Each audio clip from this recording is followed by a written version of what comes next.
एक student leader की मौत, बांग्लादेश में दंगे, आगजनी, मीडिया हाउसेस पर हमले, इंडियन वीजा सेंटर्स का बंद होना और स्ट्रीट्स पर एक ही टारगेट, भारत। आज चलिए देखते हैं बांग्लादेश बनने से लेकर आज के सो कॉल्ड मॉडर्न बांग्लादेश की पूरी कहानी। 1971 में आज का बांग्लादेश तब का ईस्ट पाकिस्तान था। वहां आवामी लीग ने चुनाव जीता, लेकिन वेस्ट पाकिस्तान के मिलिट्री ने पावर देने से इनकार कर दिया। 25 मार्च 1971 को पाकिस्तान आर्मी ने ऑपरेशन सर्चलाइट चलाया। ढाका और बाकी शहरों में मास किलिंग्स हुए, सिस्टमैटिक असॉल्ट्स हुए। इंटेलेक्चुअल्स और हिंदूज को खास टारगेट बनाया गया। सीधी तौर पर यह एक मास जेनोसाइड था, मगर इसका नतीजा लाखों लोग मरे। लगभग 1 करोड़ लोग शरणार्थी बनकर भारत में घुस आए। वेस्ट बंगाल, आसाम, त्रिपुरा, बिहार जैसे राज्यों पर सीधा बोझ पड़ा। तब भारत ने क्या किया? बांग्लादेश के मुक्ति बाहिनी को ट्रेनिंग और हथियार दिया। ढाका के गवर्नमेंट इन एग्जाइल को सपोर्ट किया। 3 दिसंबर 1971 को पाकिस्तान के एयर स्ट्राइक के बाद सीधे वॉर में एंट्री ली। सिर्फ 2 हफ्तों में 16 दिसंबर 1971 को ढाका में पाकिस्तान आर्मी ने सरेंडर किया और एक आजाद देश बना, जिसका नाम रखा गया बांग्लादेश। सीधी बात, बिना भारत के मिलिट्री सपोर्ट के बांग्लादेश की रचना इतनी जल्दी संभव नहीं थी। लेकिन आधी सदी के बाद वही बांग्लादेश भारत को अग्रेसर और इंटरफेरर कह रहा है। मगर इतनी जल्दी 1971 की यादें आखिर बांग्लादेश में धुंधली कैसे हुई? इसको समझने के लिए हमको समझना पड़ेगा बांग्लादेश के पॉलिटिक्स को। बांग्लादेश में 2 कंपीटिंग नैरेटिव्स हैं। आवामी लीग भारत को लिबरेटर और ट्रस्टेड फ्रेंड बताती है। इस्लामिस्ट और कुछ नेशनलिस्ट ग्रुप्स का ये मानना है कि भारत ने पाकिस्तान को तोड़ने के लिए स्ट्रैटेजिक खेल खेला था।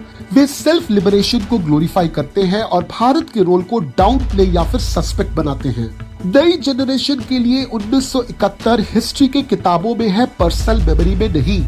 उनकी पॉलिटिक्स ड्रिवन है तीस्ता वाटर और रिवर शेयरिंग को लेकर, जिसमें भारत ने देरी की थी। बीएसएफ के बॉर्डर किलिंग्स को लेकर, ट्रेड इम्बैलेंस को लेकर और ट्रांजिट प्रेशर को लेकर। भारत की डोमेस्टिक पॉलिटिक्स, जिसमें हिंदुत्व, सीएए, एनआरसी जैसे टर्म्स यूज होते हैं, बांग्लादेश में एंटी मुस्लिम सिग्नल की तरह बेचा जाता है। इस्लामिस्ट ग्रुप्स ये मानते हैं कि भारत एक हिंदू राज्य है और मुस्लिम वर्ल्ड के खिलाफ है। इसके सबूत में वे बाबरी मस्जिद, गोधरा रायट्स, सीएए, एनआरसी के इवेंट्स को बार बार कोट करते हैं। मतलब थैंक यू इंडिया वाला इमोशनल कैपिटल अब खर्च हो चुका है। आज का नैरेटिव है कि भारत इंटरफेयर करता है। प्यू रिसर्च 2024 साउथ एशिया सर्वे ने बताया कि लगभग 57% बांग्लादेशी भारत के लिए फेवरेबल व्यूज रखते हैं। मगर ये जो रिसर्च है, ये हुआ था 2024 के शुरुआत में, यानी कि वहां पर पॉलिटिकल एक्सप्लोजन होने से पहले। उसी साल VOA बांग्ला का भी एक डिटेल्ड सर्वे आया, जिसने बताया कि भारत को लाइक किया है 53.6% बांग्लादेशियों ने, जबकि भारत को डिसलाइक किया है 41.3% बांग्लादेशियों ने।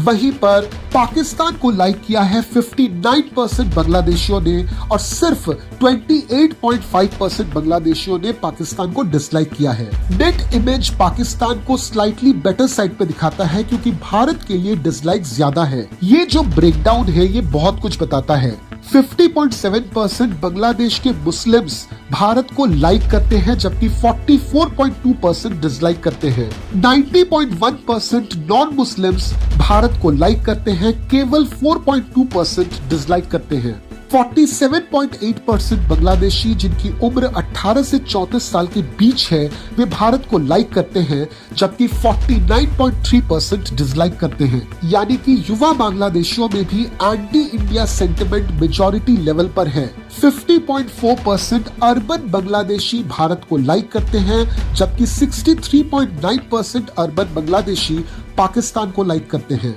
2025 का एक परसेप्शन स्टडी बताता है कि लगभग 58% बांग्लादेशियों ने कहा कि इंडिया बांग्लादेश रिलेशंस अनफेवरेबल है, जबकि 76% ने चाइना के साथ रिलेशंस को पॉजिटिव बताया। अब ये सिर्फ नारे नहीं है, ये स्टैटिस्टिकल डेटा है। एंटी इंडिया सेंटिमेंट अब मेजरेबल रियलिटी बन चुका है बांग्लादेश में। 7 जनवरी 2024 शेख हसीना चौथी बार चुनाव जीतती है, लेकिन ऑपोजिशन इस इलेक्शन को शैम कहता है, बॉयकॉट करता है, लेजिटिमेसी पर सवाल उठाता है। यही से शुरू होती है इंडिया आउट कैंपेन की नई लहर। आरोप लगते हैं कि भारत ने हमेशा से ही हसीना के ऑथोरिटेरियन रूल को सपोर्ट किया।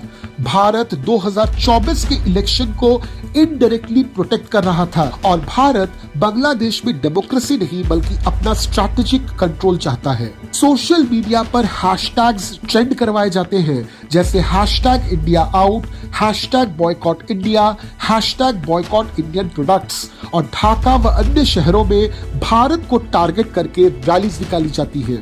जुलाई अगस्त 2024 में मैसिव स्टूडेंट लेड प्रोटेस्ट्स होते हैं।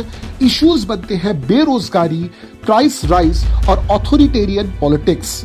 लेकिन हर एक स्पीच में बार बार सिर्फ कुछ नैरेटिव्स का उल्लेख होता है, जैसे Delhi puppets, Indian agents, stop Indian interference. 5 अगस्त 2024 प्रोटेस्टर्स ढाका में उधम मचाते हैं और हसीना की सरकार गिर जाती है। इसके बाद शेख हसीना को बांग्लादेश छोड़कर भारत में शरण के लिए आना पड़ता है और यहीं से एक नया विजुअल शुरू हो जाता है बांग्लादेश के पॉलिटिक्स में। शेख हसीना का ये कदम बांग्लादेशियों के लिए एक क्लियर मैसेज बन जाता है कि हसीना तो तानाशाह थी ही, वो भारत में शरण के लिए भागी, इसका मतलब भारत उसे बचा रहा है। 2024 के दौरान बांग्लादेश में एंटी हिंदू अटैक्स की सैकड़ों घटनाएं रिपोर्ट होती हैं। टेम्पल्स, शॉप्स, होम्स, हर जगह पे हमले होते हैं। भारतीय मीडिया और लीडर्स इस पर रिएक्ट करते हुए कहते हैं कि बांग्लादेश में माइनॉरिटीज को प्रोटेक्ट नहीं किया जा रहा, परसिक्यूशन ऑफ हिंदूज हो रहा है। दूसरी तरफ बांग्लादेश के अंदर ये परसेप्शन बनता है कि भारत हर डोमेस्टिक इशू पे लेक्चर देता है। बॉर्डर पर बीएसएफ की शूटिंग्स होती हैं। लोकल मीडिया और एक्टिविस्ट्स इसे बार बार हाईलाइट करते हैं और कहते हैं कि भारत हमारी जिंदगी की कीमत नहीं समझता। ये सारे छोटे छोटे grievances, water, trade, border, minorities, सब कुछ मिलकर एक बड़ा एंटी इंडिया मूड बन जाता है, जिसको सिर्फ जरूरत थी एक ट्रिगर की। 2025 में शेख हसीना पर crackdown related crimes against humanity के चार्जेस पर ट्रायल चलता है। रिपोर्ट्स के मुताबिक उन्हें डेथ सेंटेंस सुनाया जाता है। अब भारत के लिए ये बन जाता है एक दो धारी तलवार। अगर भारत ओपनली बांग्लादेश को सपोर्ट करे तो इसका मतलब है कि बांग्लादेश की जो नई राजनीति है, जो प्रो क्रिमिनल और प्रो अथॉरिटेरियन है, उसका वो सपोर्ट करता है। और अगर डिस्टेंस कर ले तो डेकेड लॉन्ग फ्रेंडशिप का मैसेज खराब हो जाता है। इसी चीज का फायदा उठाता है चाइना। चाइना अग्रेसिवली इस स्पेस को भरने के लिए तैयार हो जाता है। Ports, road, power projects, defence deals, सब कुछ करता है बांग्लादेश के साथ। 2025 के अंत तक आते आते एक चीज क्लियर हो जाता है भारत में कि बांग्लादेश अब सिर्फ एक फ्रेंडली नेबर नहीं है बल्कि एक पोटेंशियल फ्लैश पॉइंट है। अब इतने दिनों से जो ज्वालामुखी का लावा उबल रहा था, फाइनली फटता है। शरीफ ओस्मान हदी, इनकलाब मंच का स्पोक्सपर्सन, जुलाई 2024 स्टूडेंट अपराइजिंग का प्रोमिनेंट चेहरा, ऑफिशियली ढाका 8 से इलेक्शन लड़ने की तैयारी में एक युवा लीडर, और सबसे इम्पोर्टेंट ओपनली एंटी इंडिया और एंटी हसीना के स्पीचेस के लिए मशहूर। उनके हर एक रैली में आपको कुछ कीवर्ड्स मिलेंगे, जैसे India backed regime, Delhi puppets, Indian interference, anti Indian resistance. ये जितने भी फ्रेजेस मैंने आपको बताए, ये सबके सब आपको भारतीय और बांग्लादेशी मीडिया में डॉक्यूमेंटेड मिलेंगे। 12 और 13 दिसंबर 2025 ढाका में कैंपेनिंग के दौरान अननोन मिस्क्रिएंट्स ने हादी के सिर में गोली मार दी। उन्हें क्रिटिकल कंडीशन में सिंगापुर भेजा गया। 17 और 18 दिसंबर 2025 उनकी मौत की खबर आती है। एक ऐसा इंसान जिसने भारत के खिलाफ सबसे ज्यादा आवाज उठाई, अब खुद मार्टियर फिगर बन जाता है। हादी के मौत के तुरंत बाद ढाका, चिटगांव, राजशाही, खुलना सहित कई शहरों में हजारों लोग सड़कों पर उतर आते हैं। ढाका यूनिवर्सिटी एरिया में मैसिव रैलीज होती है, रोड ब्लॉक होता है, आर्सन का इस्तेमाल होता है। ये प्रोटेस्ट्स आज की तारीख में सिर्फ जस्टिस फॉर हादी तक नहीं रुके। भीड़ ने ओपनली एंटी इंडिया स्लोगन्स लगाए और भारत को हादी की हत्या में इनडायरेक्ट ब्लेम किया। भारतीय सिंबल्स भी आज की तारीख में टारगेट बन चुके हैं। ढाका में इंडियन मिशन के बाहर भीड़, चिटगांव राजशाही खुलना में इंडियन वीजा सेंटर्स और असिस्टेंट हाई कमीशन पर स्टोन पेल्टिंग और वैंडलिज्म। जब भारत को लगता है कि सिक्योरिटी रिस्क कुछ ज्यादा ही हो गया, तो उसने वीजा एप्लीकेशन सेंटर्स को अस्थायी रूप से बंद कर दिया। अब सिर्फ भारत ही नहीं, जो मीडिया हाउसेस प्रो इंडिया माने जाते थे जैसे द डेली स्टार, प्रथम आलो, उनके ऑफिसेस पर भी हमला होता है बांग्लादेश में। बांग्लादेश की हालत आज इतनी बदतर हो चुकी है कि इंटरिम लीडर मोहम्मद यूनुस को नेशनल एड्रेस करके शांति की अपील करनी पड़ती है।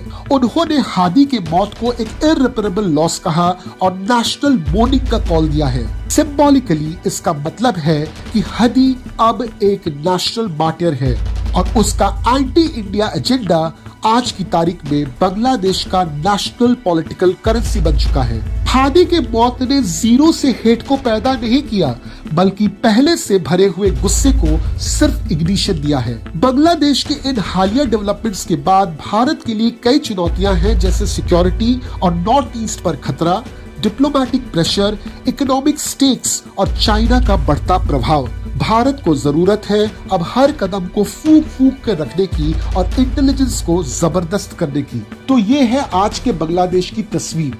आपके कमेंट्स हमको जरूर बताइए। मैं आपसे वापस मिलता हूँ एक दूसरे वीडियो में एक नए टॉपिक के साथ। जय हिंद।